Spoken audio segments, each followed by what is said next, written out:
Ok. Bien, muy buenas tardes a todos.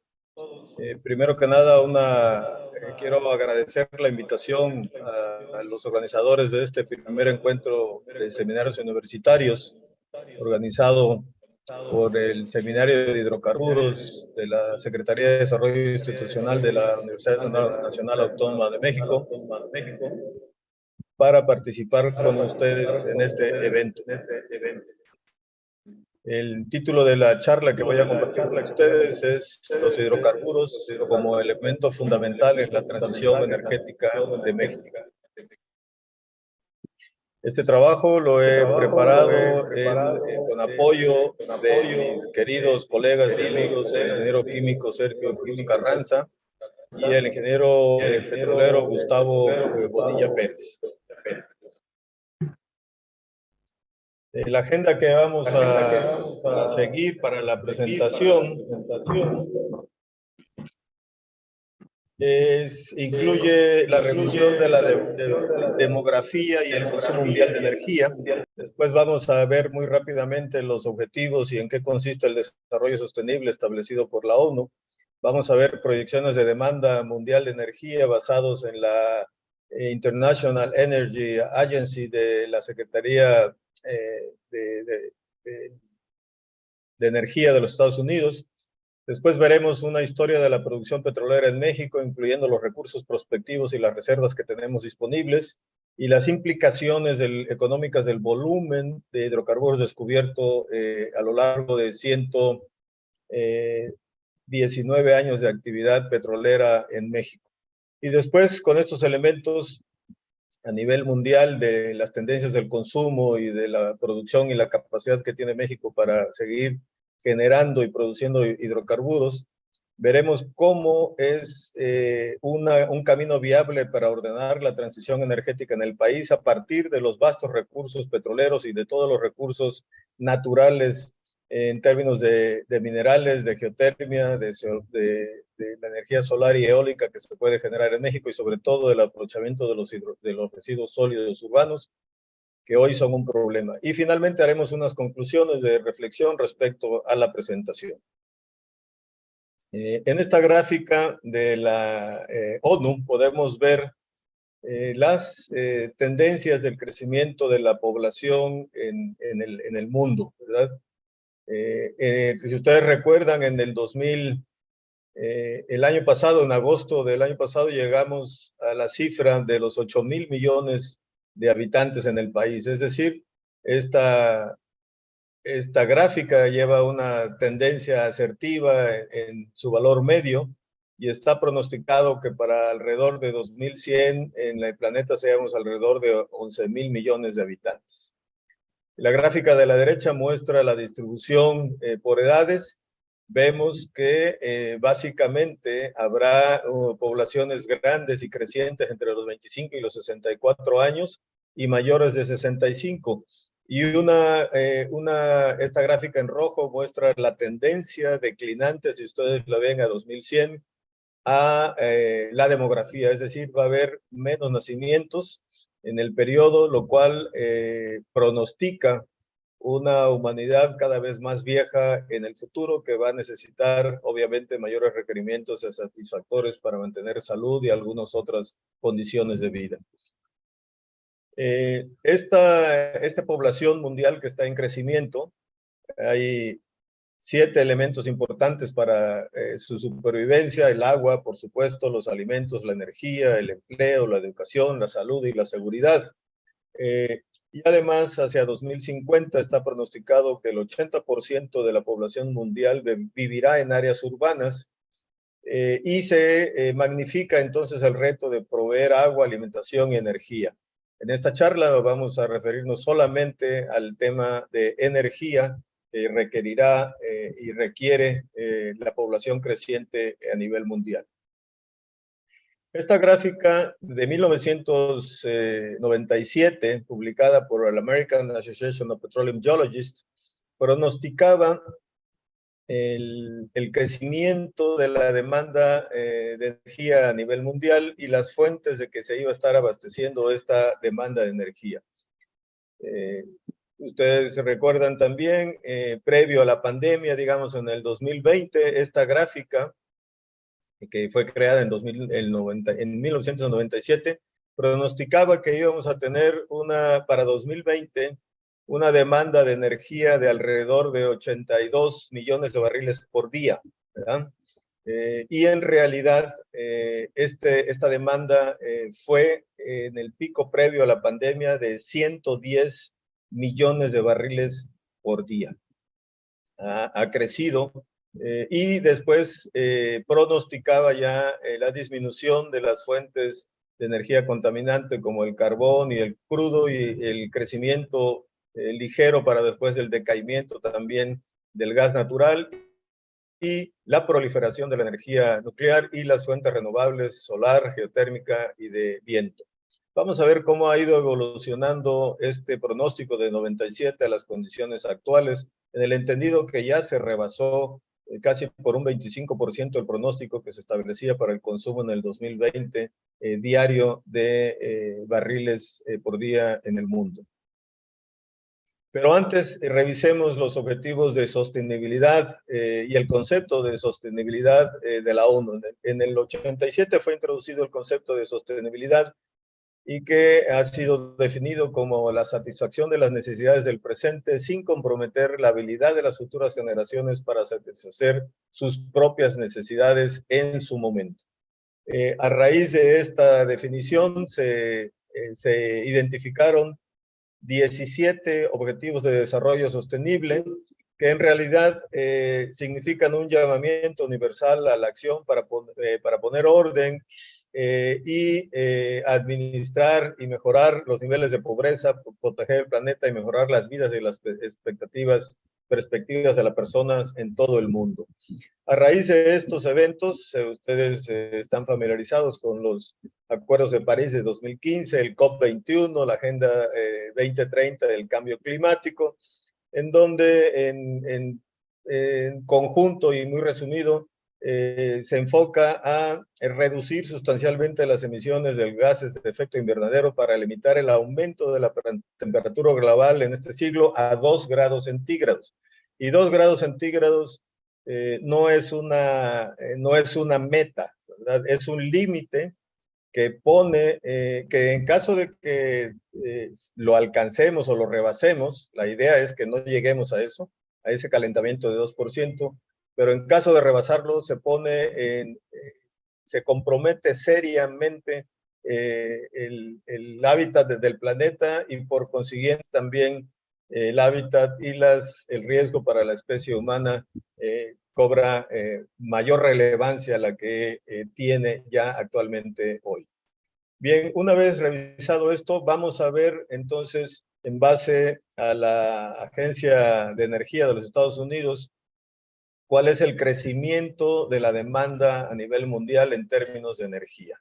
Y vemos aquí dos grandes grupos esta gráfica nos refiere el consumo mundial de energía en dos grandes grupos. Los países desarrollados, aquí mostrados en azul oscuro, y los países en vías de desarrollo que no pertenecen a la OECD. Y cómo va a estar creciendo el consumo de energía de estos países en desarrollo, sobre todo, porque son los que en términos genéricos tienen más recursos y van a usar sus recursos naturales para apuntalar ese crecimiento que le demanda, por supuesto, ¿verdad? Su crecimiento poblacional. Aquí ustedes pueden ver el crecimiento poblacional en estos dos bloques es muchísimo más grande en los países en desarrollo que en los países industrializados. Y aquí el crecimiento del Producto Interno Bruto en función de esta población y de este crecimiento en el consumo de energía, se espera que se dispare también significativamente comparado con los países en desarrollo que van a administrar su crecimiento más que nada basado en la eficiencia energética y la tecnología, más que en el uso de los recursos naturales que cada país tenga, ¿verdad? Aquí vemos los sectores más importantes que están contribuyendo a este crecimiento en el consumo de energía. Es, por supuesto, el sector industrial, el de transporte, y ligeramente también el residencial, que tiene que ver con el movimiento de la población hacia los grandes centros urbanos que habíamos mencionado inicialmente. Aquí vemos en esta gráfica cuáles son las fuentes primarias de energía que van a suministrar este crecimiento importante del consumo de energía a nivel mundial. Vemos, por ejemplo, que el petróleo y otros líquidos, aquí tenemos un parteaguas con la situación de la pandemia en el 2020, digamos, que cayó la demanda, ¿verdad? O la generación de energía, para luego reactivarse ya en esta era post-pandemia, y sigue creciendo en general el consumo de energía y significativamente también la energía generada a través del petróleo y otras fuentes líquidas sigue creciendo, no al mismo ritmo que crece la generación de energía en fuentes renovables, precisamente relacionada con los objetivos de sostenibilidad de la ONU y con la gran amenaza climática y ambiental que existe para el planeta asociado a la contaminación y los gases de efecto invernadero que todo el mundo conocemos. El gas natural, llamado a ser un energético importante en la transición energética, sigue creciendo su consumo también, y algunos países, principalmente los que fueron afectados o están siendo afectados por la reciente crisis bélica entre Rusia y Ucrania, han abierto nuevamente sus fuentes de generación de energía a base del carbón, está creciendo ligeramente, ¿verdad? La nuclear ha permanecido estable, sin crecimiento, principalmente asociado a los efectos de Chernobyl y de Fukushima. Y es importante señalar también que uno de los grandes países desarrollados, como Alemania, recientemente cerró su última planta nuclear, apostando a las energías renovables. Sin embargo, la crisis de la guerra Ucrania-Rusia también ha metido a Europa, especialmente a Alemania y a Francia, en problemas fuertes de suministro de energía para sus actividades industriales, comerciales y residenciales de sus habitantes. Aquí vemos muy sucintamente cómo está cambiando la matriz de esta generación de energía por fuente primaria. Comparado 2020 contra 2050, vemos que la energía nuclear más o menos se mantiene, el gas natural está bajando un poquito, el petróleo baja, el carbón baja, y crece en términos genéricos la generación de energía de renovables, de fuentes renovables, ¿verdad? Vemos también que el pronóstico en función de este crecimiento de consumo de energía en términos de los líquidos, combustibles líquidos que se van a seguir usando. Aquí hay un pronóstico en el caso de referencia, digamos, ¿verdad? Que es el caso medio. Vemos aquí nuevamente el bache que significó el decaimiento de la economía y la ralentización de todas las actividades económicas en el mundo asociados con la pandemia. Vemos cómo ya se está reponiendo esta actividad industrial a nivel mundial nuevamente, y aquí están los millones de barriles por día consumidos o que se consumen. Ya estamos en el 2023 y ya estamos nuevamente a niveles un poco superiores a la prepandemia, 105, 110 millones de barriles por día es lo que está requiriendo el mundo actualmente, y la tendencia sigue creciente hacia 2050. Pueden ustedes ver que se va a llegar casi a los 120 millones de barriles de petróleo crudo equivalente por día que va a consumir el mundo para generar la energía que requiere para su crecimiento y desarrollo en todas las regiones que lo conforman. Es decir, comparado contra 2020, digamos, vamos a tener hacia 2050 un crecimiento todavía del 20% en términos de participación de la energía que se genera a base de combustibles fósiles principalmente. Bien, veamos otra composición de otro ángulo de este consumo de energía. Aquí vemos en términos de la movilidad, ¿verdad? Dijimos que mucha de la población mundial se está moviendo hacia los centros de población, a los centros urbanos. En los centros urbanos, uno de los principales disparadores del consumo de energía es la movilidad. Y aquí vemos cómo estos viajes, digamos, o el consumo de vehículos va a dispararse tremendamente en los países en vías de desarrollo. Principalmente van a ser vehículos convencionales a base de combustión, de combustibles fósiles. Vemos aquí la gran diferencia en las tendencias de los países industrializados que están cambiando hacia los vehículos eléctricos o hacia motores más eficientes. Pero hay un tema importante que vamos a comentar un poco más adelante, y el crecimiento de los vehículos eléctricos se da de una manera importante en los países principalmente en desarrollo, aunque va a seguir creciendo en los países, en desarrollo. Una limitante aquí es el costo de los vehículos y la disponibilidad de los minerales críticos para poder almacenar la energía intermitente que se genera con las fuentes renovables y que es su principal obstáculo o problema para la masificación de su uso actualmente. Aquí vemos cómo va a estar cambiando, y vean ustedes en la parte de la izquierda de esta gráfica, cómo los países asiáticos y de otras partes de Asia, exceptuando Japón, África y China, su Producto Interno Bruto está creciendo de una manera muy significativa, casi 2 o 3 veces más que los países industrializados. Vemos aquí también, por ejemplo, que aquí lo vemos en otra gráfica, digamos, Asia y Medio Oeste se está disparando el consumo de energía por región, ¿verdad?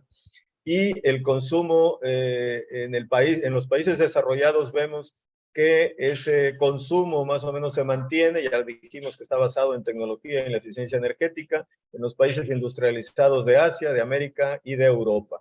También es importante mencionar que en estos países en vías de desarrollo, en Asia, China y otros países asiáticos que no pertenecen, India y otros países asiáticos que no pertenecen a la OCDE, van a seguir creciendo su consumo de combustibles, principalmente la India y otros países asiáticos. China va a tender a estacionar su crecimiento, pero un importante punto de vista o un importante hecho, digamos, es en lo relativo a la disponibilidad de estas 3 grandes regiones, la disponibilidad de los recursos naturales, en este caso el crudo, para poder satisfacer sus necesidades crecientes de consumo de energía asociado al crecimiento de su población y la industrialización de sus economías. Vemos, por ejemplo, que en términos de disponibilidad de crudo, ni la India ni otros países que no son de la OCDE de Asia tienen los suficientes recursos petroleros para poder mantener el crecimiento de sus economías en base al consumo de energía asociado a las fuentes primarias de generación que son los combustibles fósiles.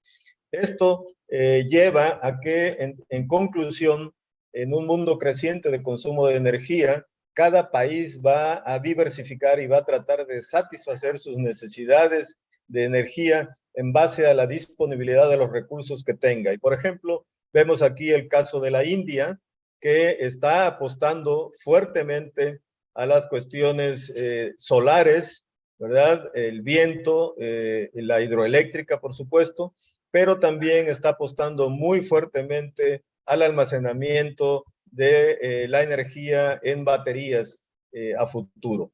En cambio, Canadá no diversifica tanto su matriz energética, siguen basados en el gas, en la hidroeléctrica, que tienen grandes capacidades de generación de energía hidroeléctrica, aumentan el viento y el sol principalmente, pero no enfocan su estrategia de generación de energía al almacenamiento. Esto es solamente una idea y un pequeño pincelazo de cómo cada país va a resolver las necesidades de suministro de energía para su crecimiento en función de los recursos naturales que cada uno de ellos tenga. Esto hace complicado, digamos, la aplicación y que todos los países se muevan al unísono y en la misma dirección y al mismo ritmo para tratar de recomponer su matriz energética, privilegiando las fuentes de energía no renovable. porque cada país va a echar mano de los recursos naturales que tenga para solucionar este problema de crecimiento. Veamos entonces, una vez visto este panorama mundial, veamos esta historia de las transiciones energéticas. La transición energética que hoy está viviendo el mundo hacia una matriz de energía proveída por fuentes renovables o más amigables con el medio ambiente no es la primera que ha sufrido la humanidad. Aquí vemos cómo la primera gran transición energética fue a mediados de 1850, 1900, cuando el carbón reemplaza a la madera. Y esto inicia también con la época de la revolución industrial y todos los cambios y todas las vicisitudes y todas las innovaciones que se desarrolló y que con esta circunstancia de la revolución industrial y que generó las bases de la sociedad moderna como hoy la conocemos. Poco después vino esta transición, tomó más o menos 50 años, otros 50 años tomó que el crudo, el petróleo, reemplazara al carbón. ¿Por qué? Porque hay capacidad térmica mucho más concentrada y más fácil de mover en el crudo, en el petróleo, que en el carbón. Entonces vino la segunda transición energética en donde el crudo reemplaza al carbón. A partir de los 70 más o menos, empieza una tercera transición energética en donde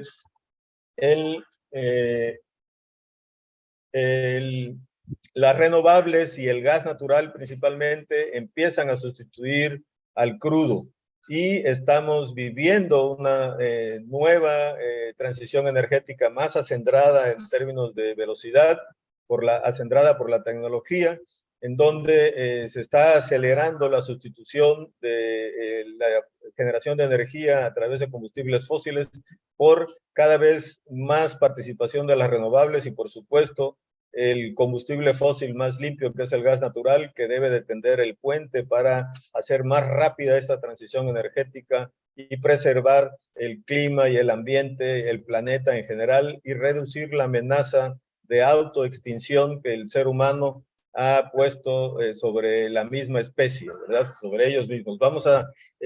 Cabe recordar también que a través del tiempo geológico ha habido muchas etapas de muertes masivas, ¿verdad? Pero siempre por fenómenos naturales externos, el hombre sería la única especie y la primera que estaría poniendo en riesgo su propio hábitat y su propio futuro con los desarrollos que ha hecho, principalmente asociados a una cultura de uso indiscriminado de la energía y un desperdicio también importante, sin mantener el equilibrio con la naturaleza y un aprovechamiento irracional de sus fuentes naturales de energía, en este caso el crudo, el petróleo, ¿verdad? Bueno, con estos antecedentes ya vimos a nivel mundial el crecimiento de la demanda de energía está creciendo, cada país lo va a ir satisfaciendo, sustituyendo de modus propio en función de sus recursos naturales, y vemos también que no es la primera transición energética que va a experimentar la humanidad, pero sí esta tiene que ser mucho más rápido que las anteriores, porque el riesgo es mucho mayor. Veamos entonces ahora cómo está México en términos de sus recursos naturales y qué tendríamos que hacer para, aprovechando estos recursos naturales, poder utilizarlos adecuadamente para pavimentar o para trazar la hoja de ruta que nos permita movernos hacia una transición energética eficiente y efectiva que garantice tanto el desarrollo y el crecimiento del país como la redistribución de la riqueza generada por ese desarrollo y nos permita también vivir en una mejor armonía con la naturaleza y la preservación del medio ambiente. Veamos en términos petroleros qué tiene México para el futuro, ¿no? Y veamos aquí los números de la Comisión Nacional de Hidrocarburos en términos de recursos prospectivos y de reservas petroleras. Los primeros a marzo del 21 y los segundos a enero de 2022. Son números vigentes aún todavía. Si hablamos de los recursos prospectivos, y recordemos que los recursos prospectivos son aquellos hidrocarburos que se tiene una muy buena certeza de que se encuentran en el subsuelo, pero que aún no han sido perforados ni descubiertos. En este caso, es una estimación con riesgo en el caso medio, es una distribución probabilística en el caso medio, que nos dice de los últimos, de los estudios que se han hecho y que permanentemente actualiza Petróleos Mexicanos, aún faltan por descubrir en México un total de 112,000 millones de barriles de petróleo crudo equivalente. Esto lo vamos a poner en contexto con la producción acumulada que hemos tenido en los últimos 119 años de actividad industrial petrolera en México para tener una idea de lo que significa este volumen, ¿no? De estos 112,000 millones de barriles de petróleo crudo equivalente, 68,000 millones corresponden a crudo, a petróleo, y 224,000 millones de pies cúbicos corresponden al gas, ¿verdad? Si lo queremos dividir en términos de hidrocarburos convencionales, tenemos el 43% de hidrocarburos convencionales y el 57% de no convencionales. ¿Cuál es la diferencia entre el convencional y el no convencional? El hidrocarburo convencional es aquel que necesita 4 elementos físicos y un proceso termodinámico para que pueda existir una ocurrencia comercial en el subsuelo.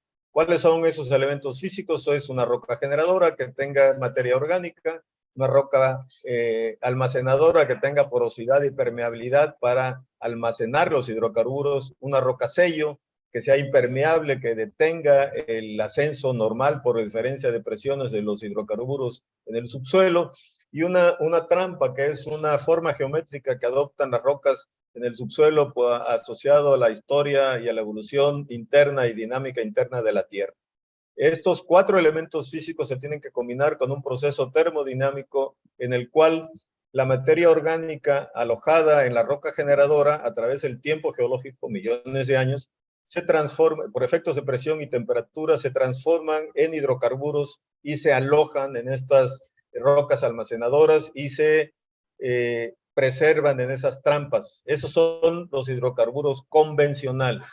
Los hidrocarburos no convencionales son aquellos que son son aquellos en los cuales la roca generadora, la roca almacén, la roca sello y la trampa ocurren en la misma roca generadora. Es decir, los hidrocarburos no han sido expulsados y saturados de la roca generadora, permanecen ahí, con la diferencia de que esta roca generadora tiene poca porosidad y poca permeabilidad, y entonces para poder explotar estos hidrocarburos se necesita recurrir a las técnicas de fracturamiento hidráulico masivo y perforación horizontal para hacer comercialmente explotable estos yacimientos. Entonces, con esas dos diferencias y con este volumen en mente, que mantengámoslo en mente para ver y comparar el gran potencial que tenemos en México en términos de recursos prospectivos, aquellos que existe el 50% al menos de probabilidad de que ocurran en el subsuelo, pero que no han sido perforados y descubiertos aún. Bien, pasemos entonces a las reservas. Las reservas son aquellos volúmenes de hidrocarburos que ya han sido descubiertos, que ya han sido estimados y que tienen una estimación de comercialidad también en función de su volumen y de los precios que rijan en el mercado petrolero internacional al momento de su explotación. Las reservas se clasifican en base a la probabilidad que tienen de ser producidas comercialmente. Las probadas, que son aquellas que tienen el 90% de probabilidad, las probables, que son aquellas que tienen el 50% de probabilidad, y las posibles, que son aquellas que tienen el 10% de probabilidad de ser explotadas o producidas comercialmente en función de los precios y de la tecnología que existe en ese momento. Y además hay otra categoría agregada de reservas. Las probadas más las probables constituyen las reservas 2P, y las probadas más las probables más las posibles constituyen el agregado de reservas totales o 3P. Con este breve definición o recordatorio de definición, México tiene reservas en términos de reservas totales 3P de 22,161 millones de barriles de petróleo crudo equivalente. Es decir, hay casi 6 veces más hidrocarburo por descubrir, si vemos los recursos prospectivos, comparado con la reserva 3P que está hoy disponible para el país. Y aquí lo pueden ver ustedes separado en términos de petróleo y de gas natural. ¿Sí? Veamos algunos otros indicadores. La relación reserva-producción es el número de años promedio en los que se agotarían las reservas, suponiendo un ritmo de producción constante al observado en 2021. Y esto es hablando de las reservas que están cuantificadas a enero de 2022. Si comparamos en términos de petróleo crudo equivalente, las reservas a nivel 3P, hay suficiente reserva para producir los próximos 26 años.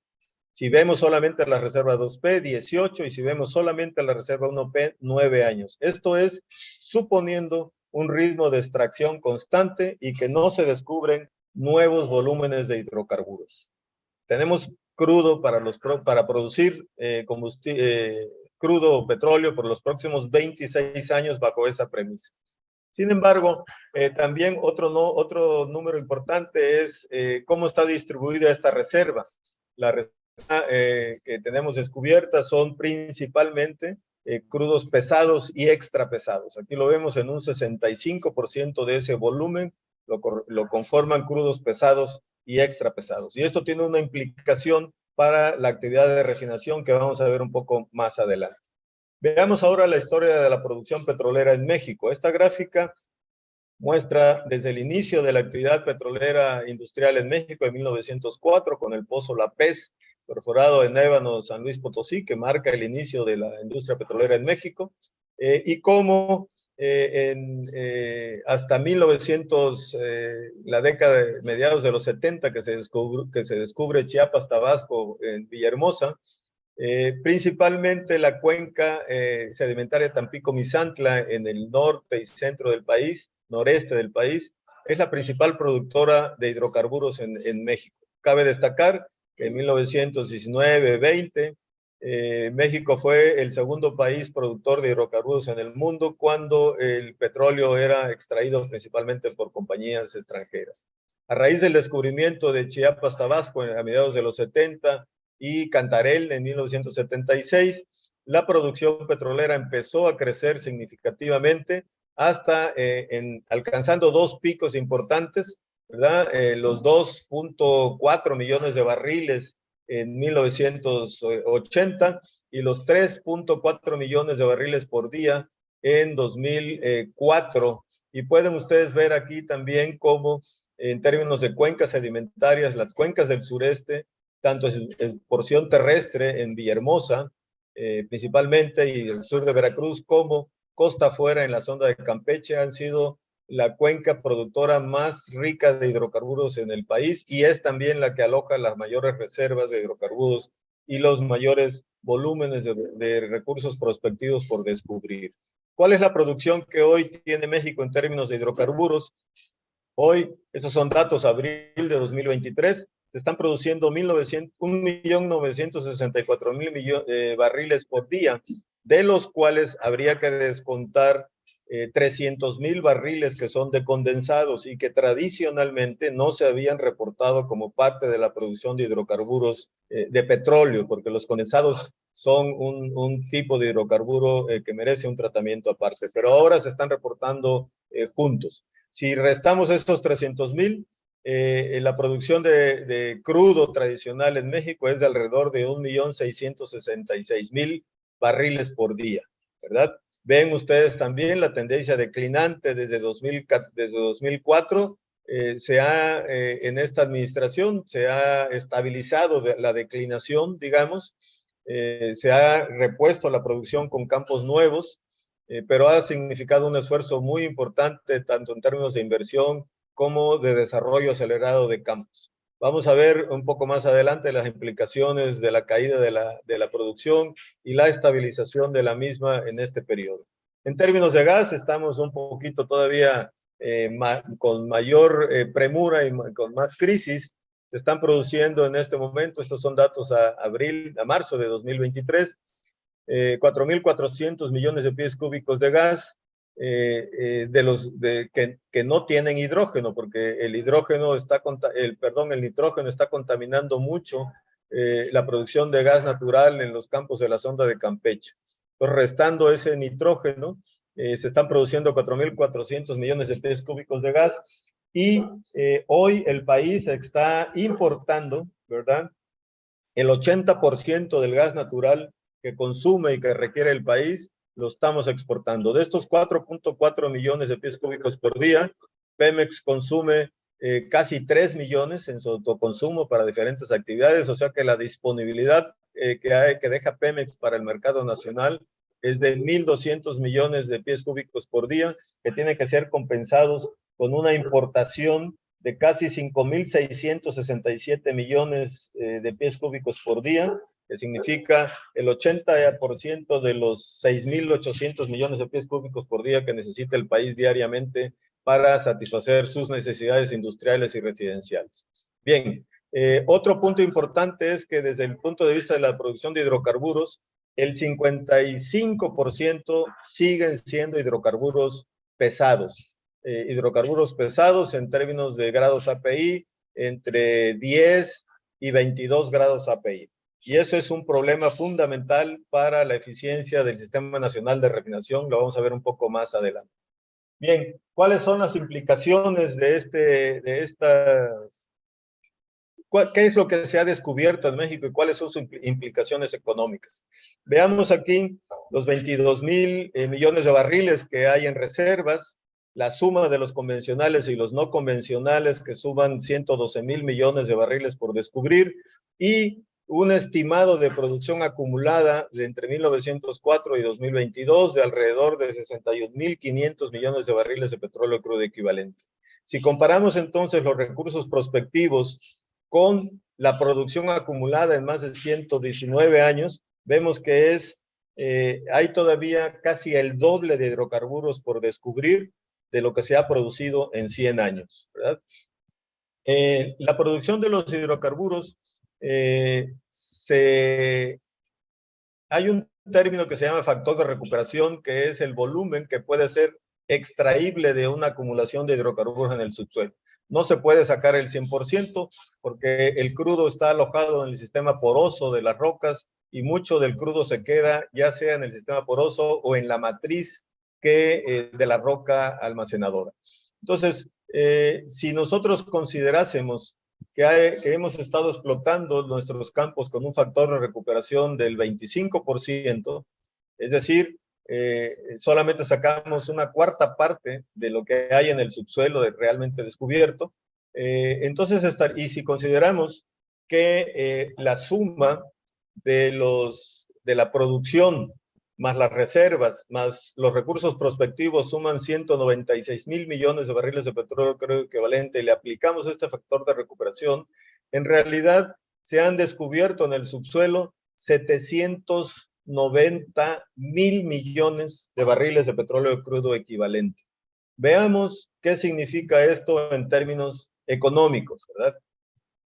Si asumimos un precio promedio de 50 dólares por barril y un tipo de cambio de 20 pesos por dólar, el valor de estos hidrocarburos descubiertos en el subsuelo es de alrededor de 790 millones de pesos, ¿verdad? Son muchos números. Vamos a compararlo contra el presupuesto total del país de este año 2023, que son 8.300 millones de pesos, lo que necesitó el país para desarrollar todos sus programas y todas sus actividades en el Plan Nacional de Desarrollo. Esto es apenas el 1% del valor total de lo que se ha descubierto en México de hidrocarburos.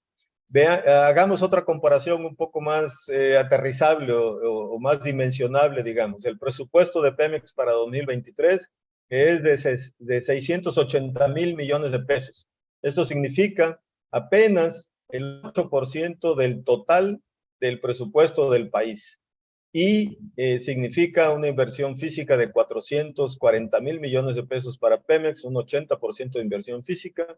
Quiere decir que se está privilegiando la actividad en perforación de pozos y en el descubrimiento de nuevas reservas para poder seguir manteniendo el equilibrio entre reserva-producción y echar a andar sobre todo el Sistema Nacional de Refinación, que ha sufrido modernización, y todos sabemos la construcción de la refinería Olmeca y la compra de la refinería Deer Park para satisfacer las necesidades internas de petrolíferos en el país.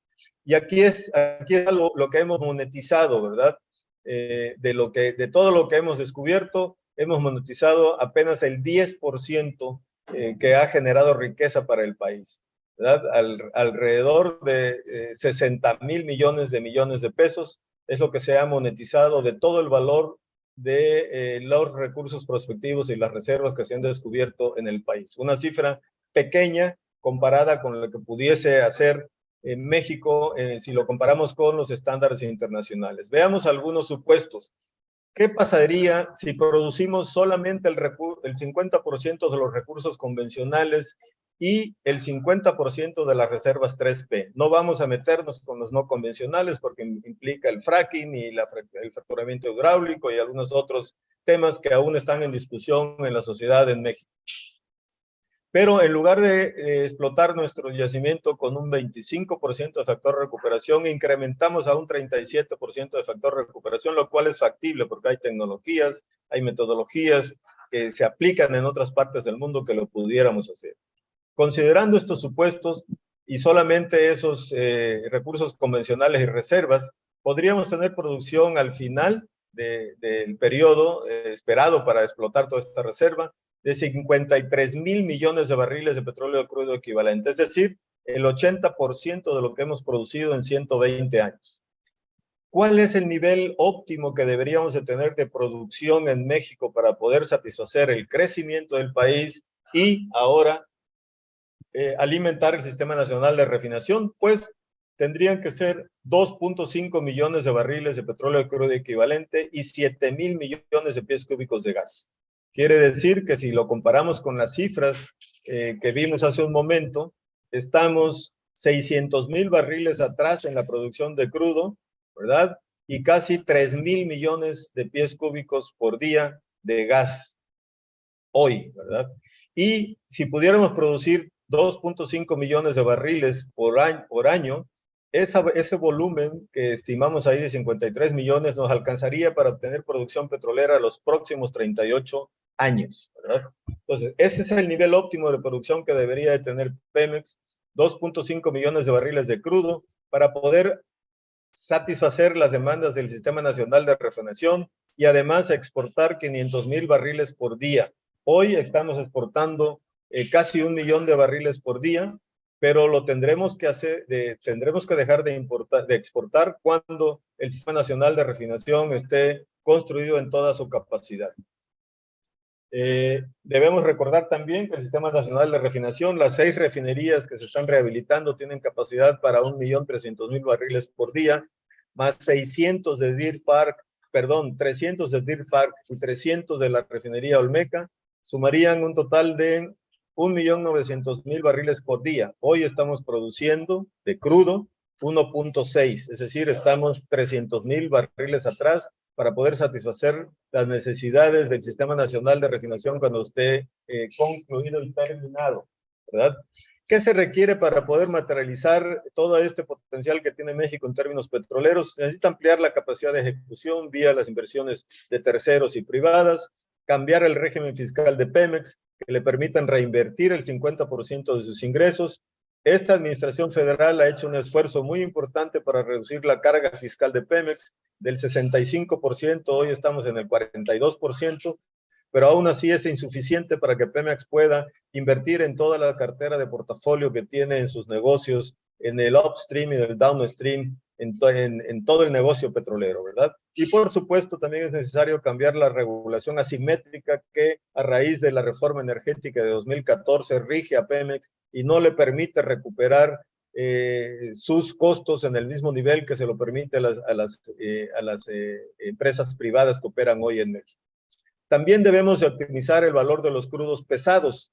¿Por qué? Dijimos que 55% de la producción actual son de crudos pesados y 65% de la reserva total que tiene hoy el país son de crudos pesados, es decir, vamos a seguir produciendo crudos pesados. Sin embargo, las refinerías han sido construidas para procesar crudos ligeros y eso es el problema que les ocasiona el paros indefinidos, paros no programados, mucho nivel de costo en el mantenimiento y en la operación de las refinerías porque no están procesando el crudo adecuado, ¿verdad? Este crudo debemos acondicionarlo para mejorar su calidad de grados API, mejorar los gastos de mantenimiento en las refinerías y reducir los costos de energía para su movimiento de dónde se producen a dónde se procesan, se refinan, y además aprovechar la gasificación de los residuales de los crudos pesados para generar insumos de otras cadenas productivas. También debemos de hacer esfuerzos importantes para incrementar el aprovechamiento del gas que actualmente se quema. Quemamos alrededor de 450, 500 millones de pies cúbicos por día de gas. Y también deberíamos de dejar de inyectar nitrógeno en nuestros campos en la sonda de Campeche y utilizar ese nitrógeno para generar fertilizantes, aprovechando el gas, reinyectándolo en el yacimiento y optimizando su utilización en los sistemas de bombeo neumático y centrífugo que operan hoy actualmente en la sonda de Campeche. Esas son algunas de las cosas que se necesitan en México para poder apalancar de una manera más sostenible el gran recurso natural de crudo y de petróleo que tenemos en México. Ven, aquí muy rápidamente la optimización del crudo pesado. Se pueden mejorar las condiciones de viscosidad y reducción del contenido de azufre, llevando un crudo de 10 grados API más o menos a un crudo de 20 grados API, y se precipitan esos residuales sólidos que son alrededor de 15,000 barriles por día para una unidad de 50,000 barriles por día que procese este tipo de crudos, pero estos residuales se gasifican y con esa gasificación, estas son tecnologías mexicanas, secretos industriales, patentes que están disponibles para poder utilizar este enfoque. Con estos residuales se puede generar gas de síntesis que puede llegar a ser volúmenes entre 250 a 300 millones de pies cúbicos de gas, que dejaríamos de importar esos volúmenes de gas, pero además se podría utilizar ese gas de síntesis para la petroquímica o para la generación de electricidad. Si lo decidimos usar para generación de electricidad, estaríamos produciendo por cada 15,000 barriles de residuos sólidos 300 megawatts hora. Y además estaríamos produciendo grandes volúmenes de hidrógeno, urea, que puede ser utilizado también para la fabricación de fertilizantes, ¿verdad? Con esto podríamos incrementar la eficiencia y la capacidad del proceso del Sistema Nacional de Refinación, porque estaríamos mejorando la dieta de los crudos que ingresan al Sistema Nacional de Refinación con un crudo de mejor calidad. Se reduce la producción de combustóleo. Hoy, no sé si ustedes vieron en las noticias, se ha alcanzado la mayor producción de combustóleo en los últimos 15 o 16 años del Sistema Nacional de Refinación. Se está produciendo más combustóleo que gasolinas, y ese combustóleo se está usando parcialmente por la Comisión Federal de Electricidad para generar electricidad en las plantas termoeléctricas, con los impactos en el ambiente y en la salud que ello tiene, pero también se está vendiendo, se está exportando el combustóleo a menos del 50% del precio que tiene en el mercado. México lo está vendiendo a $8.7 por barril de combustóleo, cuando su valor real en el mercado es el doble, pero como hay excesiva producción, estamos vendiéndolo muy barato. ¿Qué beneficios tendríamos con todo esto? Liberar gas natural para los procesos petroquímicos, que es el verdadero futuro de la industria petrolera. Podríamos generar grandes volúmenes de electricidad, grandes volúmenes de hidrógeno y activar las cadenas de los fertilizantes para reactivar la actividad primaria agropecuaria en el campo. Esto sí ayudaría de una manera significativa a contribuir a la soberanía energética y a sentar las bases sólidas para la transición energética. Pero México no solamente tiene crudo, ya vimos aquí que hay un potencial importantísimo, pero debemos de cambiar el enfoque de cómo explotamos, cómo invertimos y cómo utilizamos los recursos fósiles de México. También tenemos una riqueza importante en términos de minerales que se van a necesitar para almacenar la energía, sobre todo aquella producida por las fuentes intermitentes, gas, viento, aire, sol y viento principalmente.